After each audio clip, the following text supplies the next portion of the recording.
Hi friends, I'm Marla here with your daily devotional. I hope you're doing well.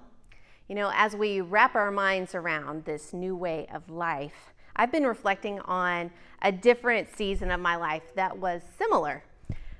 15 years ago, my husband Trey and I, we moved to Oklahoma City for him to work at a church there.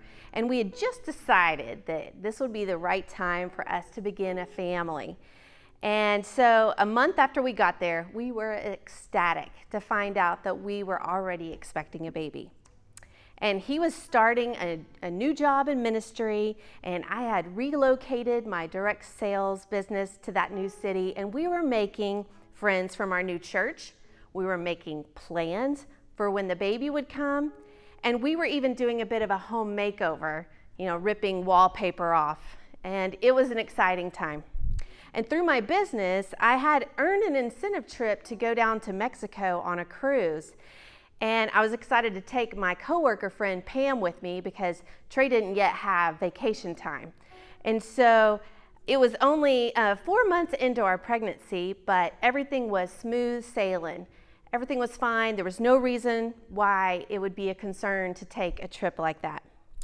But on the day, my friend Pam and I had decided to go on a snorkel trip in Cozumel off the coast. I knew something was wrong with the pregnancy. That day ended with my very first trip in an ambulance and my very first overnight stay in a hospital in Mexico. And thankfully, my mom was on that same incentive trip and she was able to stay with me overnight. Whew, it was a scary time. So here we were on this beautiful trip. It turned to be different overnight, literally. Thankfully, the Mexican hospital staff was able to assure us that the baby was okay and we were just going to get through the night. So, long story short, after that initial scare, they were able to transport me home to Oklahoma City via a wheelchair on 2 flights to get to my doctor, and she confirmed, yes, you have a problem and you need to be on bed rest. And she said we would have to do the bed rest thing until the baby was born, and I was only 4 months along. So we were relieved the baby was okay, but we weren't going to be out of the woods until we could even reach a point when the baby could survive after being born. So here Trey and I were in a new city with a church family we were just starting to get to know, and we had barely unpacked all our boxes. And then bam, everything changed overnight. The only permission I had to get out of bed was to go to the bathroom or to go to the couch. Exciting. So as for an extrovert in a new city without family and without established friends, I quickly went into a funk. Life seemed so bleak from my limited view from my bed, and all I could think about was all the plans we had to cancel. We had a road trip for Thanksgiving to see family planned, canceled. We even had our very first trip to New York City at Christmas time with some extended family, canceled. We also wanted to go to the baby store. I wanted to, register for the showers. Nope, couldn't do that. And then people who were starting to show up to be our friends, they wanted to take us out and go places, and we couldn't do that. Everything was canceled. And the weird part was that I felt fine. And beyond the usual pregnancy nausea, some indigestion, I was good. I felt good, and I had to stay in bed. So life went from rainbows and flowers to dark and bleak overnight, kind of like now.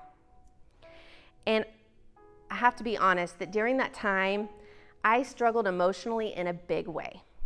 And even in the depression of it all, I started to see where light was coming through. 2 ladies who I barely knew from this brand new church started stopping by to make sure that our dishes were getting washed and our laundry was getting changed. And they would talk to me long enough to where I felt like a human again.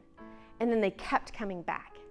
And our church family also set up 3 times a week meals that we would get. And this went on week after week after week. Nobody knew when it would end. They just kept bringing us food. These people were the hands and feet of Jesus to us, and they showed us what church really looks like in a way that I had never known before. We didn't know how long it would last. We simply had to look for God's light. And people from all over would call us and they'd say, hang in there. This baby's going to be worth it. You can have hope. We're praying for you. So I wanted to read to you a little story from one of my favorite books called The Story for Children, a Storybook Bible. And it's called The Tears of Jesus.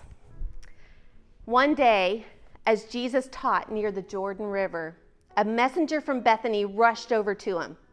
Lord, your friend Lazarus is very sick, said the messenger. His sisters need you to come right away. And Jesus loved Lazarus and his sisters very much, and he visited them often.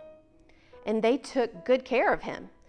And so Jesus pondered the message for a moment and said, God's Son will be glorified through this illness.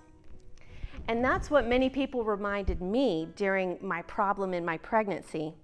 Jesus will be glorified through this. I couldn't envision it. I wondered how, and I wondered what all the waiting was about. Kind of like Jesus's friends who wondered, why he was taking so long to come when he knew that his friend Lazarus needed help. And when Jesus finally did arrive, Mary burst out crying because she knew Jesus could have helped if he had just come when he was asked to come. And I don't know why Jesus waited, but what I love is that Jesus empathized so deeply with Mary that he cried with her. And then Jesus performed the miracle that none of his friends expected. Jesus brought Lazarus back to life again in his own timing, when they thought it was too late, and when they thought all hope was lost. Jesus brought life again.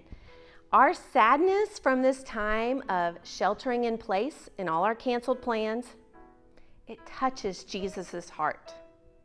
And Jesus has power over all things, including death and including the coronavirus. We can have hope even when it doesn't make sense to hope, because Jesus is our hope. The time of pregnancy bed rest went on for 13 really long weeks. And then we had a miracle where the placenta that was the problem was able to move, and I was able to get off of bed rest. And our baby, who was expected to be born prematurely, was able to go full term, and he remained healthy. His name is Caden, and he's one of the people who runs the cameras on the live stream that you've seen. So my hope for you today, my friends, is that you may have a faithful hope in Jesus. We don't know the end of this story. We don't know the end of the story like I didn't know the end of the story with bed rest with Caden. But what we do know is that Jesus has power over this time too. And you, my friend, you are loved. May you be blessed today.